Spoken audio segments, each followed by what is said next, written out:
Mohammed Saidu Etsu, aspirant of the National Chairman APC, born on Tuesday, March 12, 1985, at the Etsu Tasha in Edati local government area of Niger State. He joined Leadership newspaper as the special project manager, afterwards a position he has held unto date. As per his political experiences, he was a part of the ANPP youth leader of Edati local government area of Niger State in 2006 to 2010, the pioneer member of the CPC Youth Vanguard in 2011, member of the All Progressive Congress Presidential Campaign Council in 2015 and 2019, participant at the APC National Youth Conference 2019. Currently, he is the Senior Special Assistant to the Niger State Governor on Rural Electrification. Hello, our youngest National APC Chairman aspirant. How are you? I'm doing good. It's really nice having you on our program today. As a special senior advisor to the Governor of Niger State, what are those responsibilities that you take care of? Yes, actually, I've been appointed first in 2018 as a Senior Special Assistant to the Governor on Political Mobilization, and in 2019, after we came back to the second time, I've been appointed as a Senior Special Assistant to the Governor on Rural Electrification. And what actually we do at the Rural Electrification is to see how communities where people engage in farming and some other activity re-energized to national grid, so that we can be able to have value of productions and so many things, so that they can be able to have access to amenities. And that's why I've been appointed, because I'm a grassroots person, somebody that have been into the grassroots since the age of 18. Okay, now, quick one. Among the just concluded APC National Convention, you happen to be the youngest aspirant when it comes to the position of the National Chairman. What gave you that, that courage to come out and contest among all the elderly statesmen we have in the party? Yes, I think being a youngest person and being qualified due to my age and position of the national chairman, I've tried into the race because of, you are aware that when the president said not too young to run bill in 2018, the president requested and asked for us to support him in that time, so that he can be able to hand over power to us in 2023.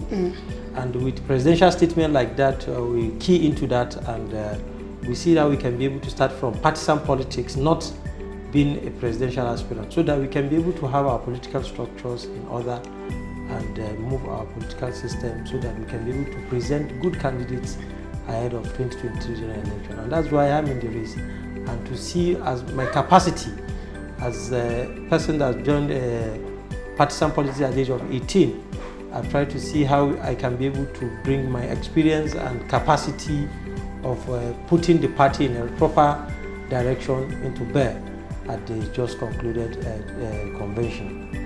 But as God may have it, we have one of our serious, senior and experienced politician, and father to been in the partisan politics since 70s, has been the new national chairman.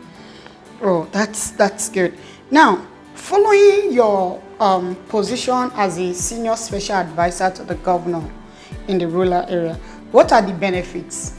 Yes, the benefit is to bring our people closer to the government and see how our people will have basic and social amenity of this government and the society to them. Because what actually drives us to be in that position is to see how our community re-energized, because we are called the power states, but we have about 2,000 communities not having quality electricity. We're trying to see how we can be able to have alternative source of energy, which we call solar power supply, and the government have started to key in.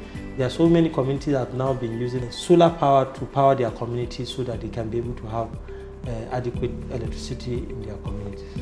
Okay, so how does the rural electrification, increase high revenue and positivity in your state?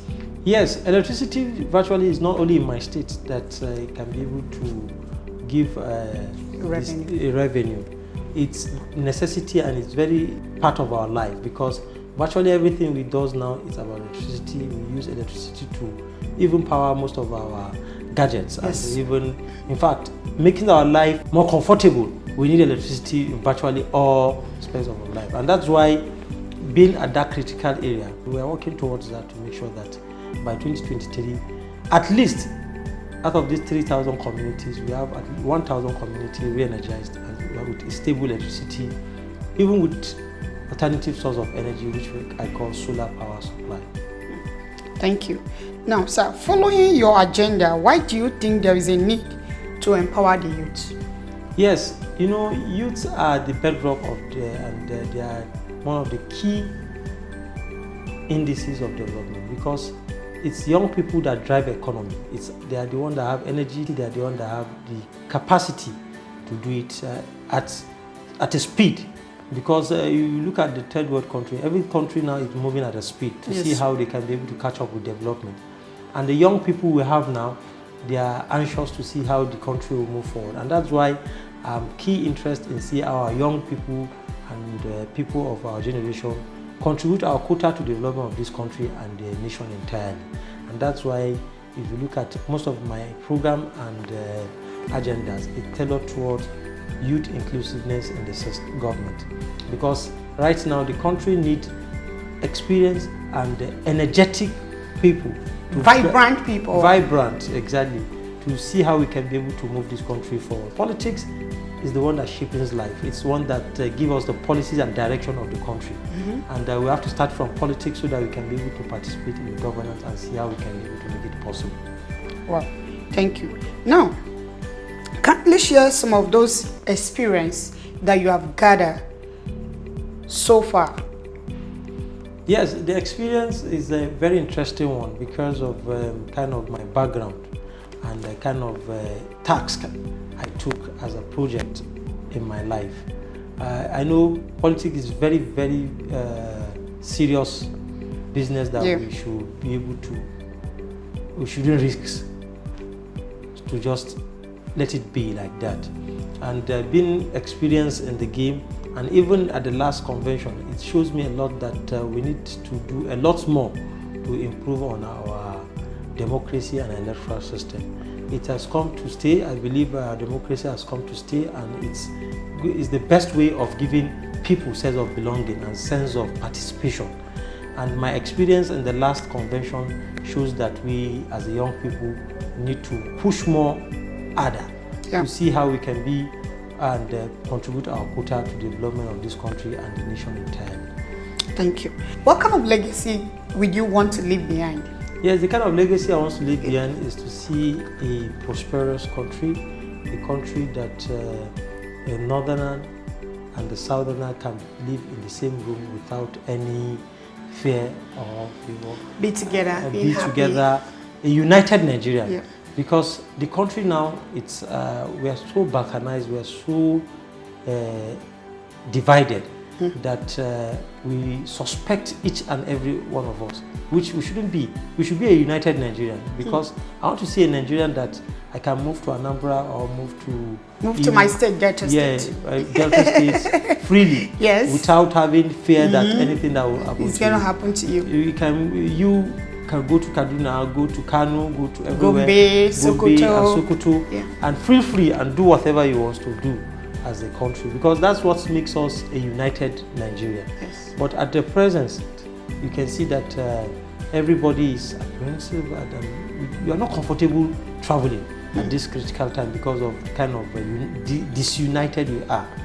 But I believe with kind of unity we're preaching and the kind of vibes that young people have now, we can be able to get there, because at soonest, after this, our elderly politicians, the youths have to take over. Yeah, and when we take over, we have to do the right thing. We have to do the right thing, because you can see most of my friends are from the south, and yes, people that, that's I noticed. Yeah, And most people that I mingle with in life, people that have shaping kind of my lifestyle, are from the southern part of the country. I have that kind of phobia, I would have made a lot of impacts the way I'm doing it now. Yeah. But because of the kind of people you've been relating with, your friends, your circle of friends. Yeah, exactly. It has helped to see that shaping my understanding and way of life. And that's the key area that the country, any president that wants to be the president, have to focus on now. To unite the country, to make the country a peaceful environment that each and everyone can live happily.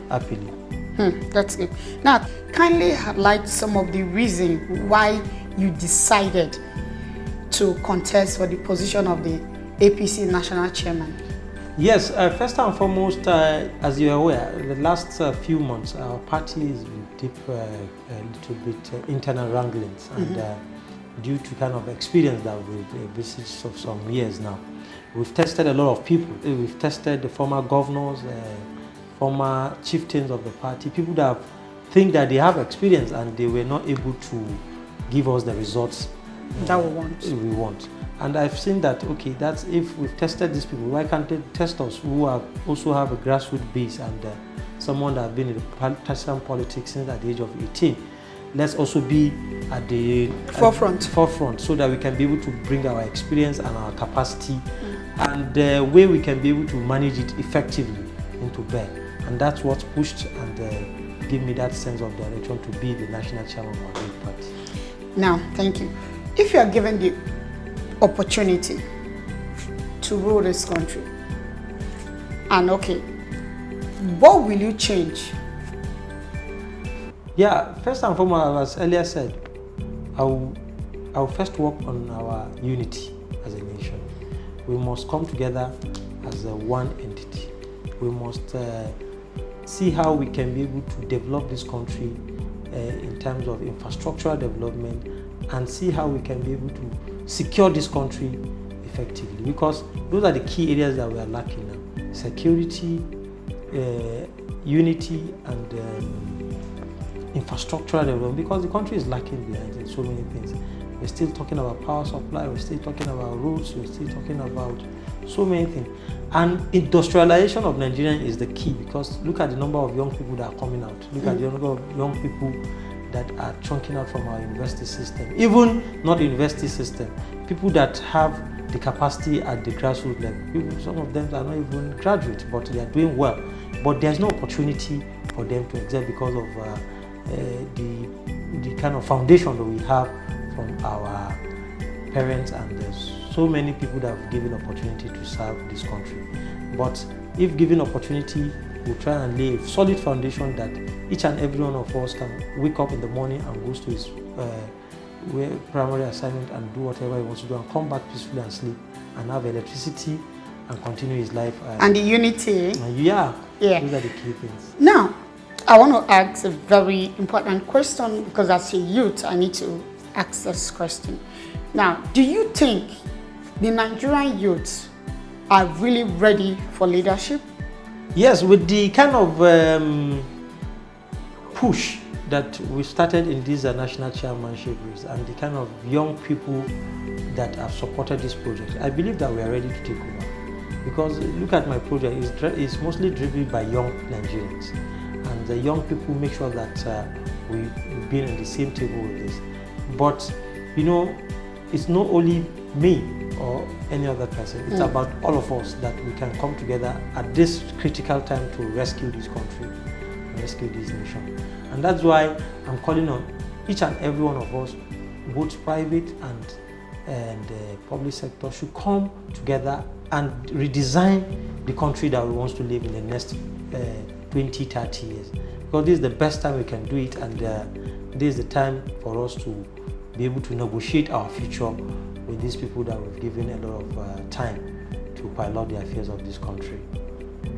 Now, do you think the government, the party that you belong to, have been able to deliver their promises over this 6 to 7 years? Yes, if you look at what has happened before we took over the power, we met the country at ground zero. where insecurity has been developed everywhere. Even now we have insecurity, but look at the kind of things that we put in the security, buying Tucano jets and so many things to make sure that we put it. But we need to do more, and that's why we're calling all Nigerians to give us another opportunity so that we can be able to build the kind of country that we envisage as progressives.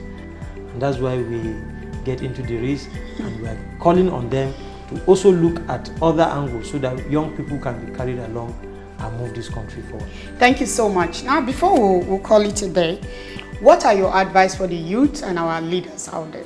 Yes, my advice for the young Nigerians is to see how we can shun